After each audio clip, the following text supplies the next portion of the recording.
അപ്പൊ നമസ്കാരം. അപ്പൊ ടി.ജി. മോഹൻദാസ് ചെറ്റ പരമ നാറിലെ ആ പടുക്കിളവൻ എന്ന് പറയുന്ന സാധനം, അയാളെ ജന്തർ മന്ദറിലെ സമരങ്ങൾ ഇങ്ങനെ മൂർധന്യാവസ്ഥയിൽ എത്തിയപ്പോൾ അയാൾ പറഞ്ഞൊരു വാചകമുണ്ട്, അതൊന്ന് കേട്ടു നോക്ക്. ബലാത്സംഗം ബലാത്സംഗമായിട്ട് നടക്കും. പിന്നെ ദൈവം സഹായിച്ച അതിന് പരാതി ഉണ്ടാവില്ല. കാരണം ഈ ബലാത്സംഗം ഇഷ്ടപ്പെടുന്ന ടീമാണ് ഈ വഴലൂർ ദേവസ്വം കളിയാണ് അവിടെ നടക്കുന്നത് മുഴുവൻ. ബലാത്സംഗം ഇഷ്ടപ്പെടുന്ന സ്ത്രീകളുണ്ടല്ലോ, പെൺകുട്ടികളുണ്ട്. പണ്ട് പുനത്തിൽ കുഞ്ഞബ്ദുള്ള ഒരു കഥ എഴുതിയിരുന്നു. അതിന്റെ അവസാനം മലമുകളിലെ കുഞ്ഞബ്ദുള്ളയെ എന്നെ വന്ന് ബലാത്സംഗം ചെയ്യൂ എന്ന് ഒരു സ്ത്രീ പറയുന്നതായിട്ടാണ് കഥ അവസാനിക്കുന്നത്. അപ്പോൾ ബലാത്സംഗം ഇഷ്ടപ്പെടുന്ന ആൾക്കാരുണ്ട്, പ്രത്യേകിച്ചും ഇടതുപക്ഷ മതനിരപേക്ഷ ജനാധിപത്യ വർഗ ബഹുജന ഡിമാല ഗുണ്ടി ഗുണ്ടന്മാരൊക്കെ ഈ പരിപാടി മേൽപ്പറഞ്ഞ പരിപാടികളൊക്കെ ഇഷ്ടപ്പെടുന്നവരാണ്. അതുകൊണ്ട് ബലാത്സംഗ പരാതിയില്ല, പക്ഷെ ബലാത്സംഗം നടക്കും. അതിനിടയ്ക്ക് ആരെങ്കിലും ചത്തു കഴിഞ്ഞാൽ അടുത്ത രക്തസാക്ഷിയായി രക്തസാക്ഷികൾ സിന്ദാബാദ്, പകരം ഞങ്ങൾ ചോദിക്കും ഡിങ്കിടി ഡിങ്കിൻ ഡിഗ് ഡിങ് ഡിങ് എന്ന് പറഞ്ഞു. ഇതുപോലെ പരമ ചെറ്റത്തരം പറയാൻ ഇയാളെ കഴിഞ്ഞിട്ടല്ല ആളുകൾ. ഇയാളെ ഏത് ഊമ്പത്തനാണ് ഇയാൾ പറഞ്ഞത് എന്ന് ആലോചിച്ച് നോക്കി. ബലാത്സംഗം ഇഷ്ടപ്പെടുന്ന സ്ത്രീകളുണ്ടോ അല്ലെ, അതും ഇയാൾ ചിലപ്പോൾ ഇയാളെ അമ്മനാരോ ബലാത്സംഗം ചെയ്ത് ഇഷ്ടപ്പെട്ടുണ്ടായ മനുഷ്യനാ തോന്നി. ഇയാളെ അമ്മനെ പറ്റി പറയുമ്പോൾ നമുക്ക് വിഷമുണ്ട്, എന്നാലും അതിന്റെ ബോധത്തു നിന്നാണോ ഇയാൾ ഇത് പറയുന്നത്? ഇതിന്റെ പേരിൽ കേസെടുക്കണം ചെയ്തിട്ടുണ്ട്. ഇയാളെ ആ ബോധത്തു നിന്നാണ് ഇയാൾ പറയുന്നത് ബലാത്സംഗം ഇഷ്ടപ്പെടുന്ന കുറെ സ്ത്രീകളുണ്ടോ നാട്ടിൽ. അതും ആര് ജന്തർമന്ദറിലെ സമരക്കാരെ പറ്റിയാണ് പറഞ്ഞു വരുന്നത്. എന്തോ ആട്ടെ, അത് ആര് ഇടതുപക്ഷ പുരോഗമന വർഗ മറ്റേ ഗുണ്ടിയൊക്കെ. ഇത് ഈ പറഞ്ഞ ഇടതുപക്ഷത്തിന്റെ ആൾക്കാരെ ഡിവൈഎഫ്ഐക്കാരെയും മറ്റേ മറിച്ച ASFക്കാർക്കൊക്കെ ഈ പറഞ്ഞ ഈ പാറ്റകളൊക്കെ പറ്റിയായിരിക്കും. ഏതോ ആളെ പറ്റിയിട്ട് ഏതൊരു കുറച്ച് വനിതകളല്ലേ ഒരു സമൂഹത്തിലെ സമരം ചെയ്യുന്ന, അല്ലെങ്കിൽ നാട്ടിലെ പ്രശ്നം നടക്കുമ്പോൾ ആ പ്രശ്നങ്ങളിൽ ഇടപെടുന്ന, അല്ലെങ്കിൽ മുഖ്യധാരയിലേക്ക് കടന്നു വരുന്ന സ്ത്രീകളെ പറ്റിയല്ല ഈ നാറി ചെറ്റ പറഞ്ഞത്. എല്ലാ രാഷ്ട്രീയ പാർട്ടിയിലുള്ള ആളുകളില്ലേ വനിതകൾ സമരം ചെയ്യുന്നവർ.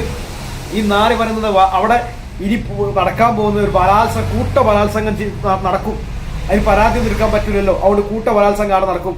ആരോ ആസൂത്രണം ചെയ്യും. അതിനാണ് അവിടെ വന്നിട്ടുള്ള ആളുകൾ, അവിടെ വന്നിട്ടുള്ള പെണ്ണുങ്ങൾ ഒക്കെ ഇതിന് വന്നതാണ്.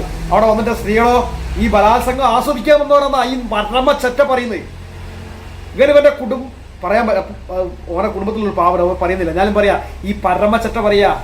അതും ആര് ഇടതുപക്ഷ പുരോഗമന ജനാധിപത്യ വർഗ ഗുണ്ടികൾ എന്ന് പറയുന്ന കുറെ ആളുകൾ ബലാത്സംഗം ആസ്വദിക്കാൻ വരികയാണ്, അല്ലെങ്കിൽ ആസ്വദിക്കുന്ന ആളുകളുണ്ട് പോലെ ഈ ചേറ്റ പരമ നാറി തെണ്ടി പറയാം. ഇതൊക്കെ പറയുമ്പോൾ നമുക്ക് ഭയങ്കര വിഷമമുണ്ട്.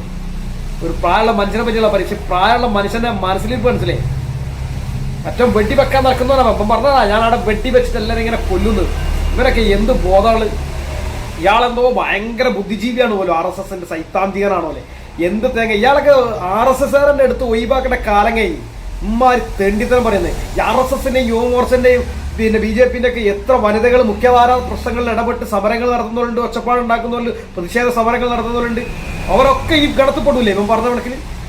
ആ സമരം എങ്ങനെയാണ് മൂർധന്യാവസ്ഥയിൽ എത്തിക്കുന്നത്. കുറെ പോലീസായിട്ട് അറ്റാക്ക് ഉണ്ട്, അതുണ്ട്, മാങ്ങുണ്ട്. ഇനി അവിടെ നടക്കാൻ പോകുന്ന കുറച്ച് ബലാത്സംഗമാണ്. അവിടെ വന്നിട്ടുള്ള ആളുകളെ കയ്യിൽ വന്നാണല്ലോ, അതാകുമ്പോൾ പരാതി കൊടുക്കാൻ പറ്റില്ലല്ലോ, എടുക്കാൻ പറ്റില്ലല്ലോ. എന്നാലോ മറ്റൊരു ആസ്വദിക്കാൻ വന്നല്ലോ. ഈ പരമ നാറിയനെ കണ്ടല്ലോ എന്താ ചെയ്യേണ്ടത് അറിയാം. ടി.ജി. മോഹൻദാസ് ചെറ്റാന്ന് തന്നെ വിളിക്കേണ്ടി വരും. ഇനി ചെറ്റാന്ന് പറഞ്ഞ സാധനം വേറെന്തോ അൺപാർലമെന്ററി ആണോ എന്തോ പാങ്ങത്തിലിട്ട് നമ്മളെ നാടൻ ഭാഷയിൽ ഉപയോഗിക്കുന്ന ഈ ഭാഷകൾ വേറെ കായും പൂയൊക്കെ ഉണ്ട് അല്ലേ. ഈ നാറിന് എങ്ങനത്തെ എന്തെങ്കിലും ജനകീയ സമരങ്ങൾ നടക്കുന്ന എന്തോ ആട്ടെ, ഏത് വിഷയമാട്ടെ, അതിന്റെ മെറിറ്റ് പിന്നെ പോട്ടെ, മെറിറ്റുമ്പോൾ പിന്നളക്കാം. ഒരു സമരം അല്ലെങ്കിൽ അങ്ങനത്തെ ഒരു പ്രശ്നം നടക്കുന്ന സ്ഥലത്തേക്ക് ഈ നാറിന് ആ വഴിക്ക് കണ്ടുപോകരുത്. കാരണം ഇവൻ ഉദ്ദേശം അതായിരിക്കും. ഇവൻ ഉദ്ദേശിക്കുന്നത് അവിടെ ബലാത്സംഗം ചെയ്യാൻ പറ്റുമോ നോക്കിയിട്ട് എണീച്ച് നിൽക്കാനാകുന്നില്ല. അത് വേറെ സത്യം. അത്രയും പ്രായമായിരിക്കും. ആയ കാലത്ത് നല്ല പുലിയായിരിക്കും. ഇമാതിരി ചെറ്റകളെ RSSലോ അല്ലെ BJPയിലോ ഉണ്ടെങ്കിലും എടുത്ത് ഒഴിവാക്കണം. ഓലെന്നെ എടുത്ത് ഒഴിവാക്കണം. ഇത് ഏത് സംഘടനയും അങ്ങനെ അജണ്ടല്ല സംഘടന ഉണ്ട്. എന്തായാലും ഒരു സ്ത്രീയെ ബലാത്സംഗം ചെയ്യണമെന്ന് തീരുമാനിക്കുന്ന ഒരു സംഘടനയുടെ ഞാൻ വിശ്വസിക്കുന്നില്ല. നമ്മൾ പല ആരോപണങ്ങളൊക്കെ പ്രത്യാരോപണങ്ങൾ നടത്തുന്നുണ്ടെങ്കിലും അങ്ങനെ വിശ്വസിക്കില്ല. അത് പറയുകയും അത് ആഹ്വാനം ചെയ്യുകയും ചെയ്യുന്ന ഒരു തെണ്ടിയല്ലേ ഇയാൾ, നാറിയല്ലേ ഇയാൾ. എന്നിട്ട് പറയാ അവിടെ ഒരു രക്തസാക്ഷി ഉണ്ടാവുന്നു. ഞാൻ ചോദിക്കട്ടെ, എന്തിനാ ഡിങ്കി സിന്ദാബാദ് ഏത് രാഷ്ട്രീയ പാർട്ടിയോട്ടെ ഒരു സമരത്തിലോ ഒരു രക്തസാക്ഷിയോ പിന്നെ RSSകാരോ BJPക്കാരോ ബലിദാനി ദിനം എന്നൊക്കെ പറഞ്ഞ് വലിയ ആഘോഷത്തോട് നടത്തുന്നില്ലേ, അതിനെയൊക്കെ പുച്ഛിച്ച് തള്ളുകയാണ് ഇന്ന് പരമ ചെറ്റ നാറി.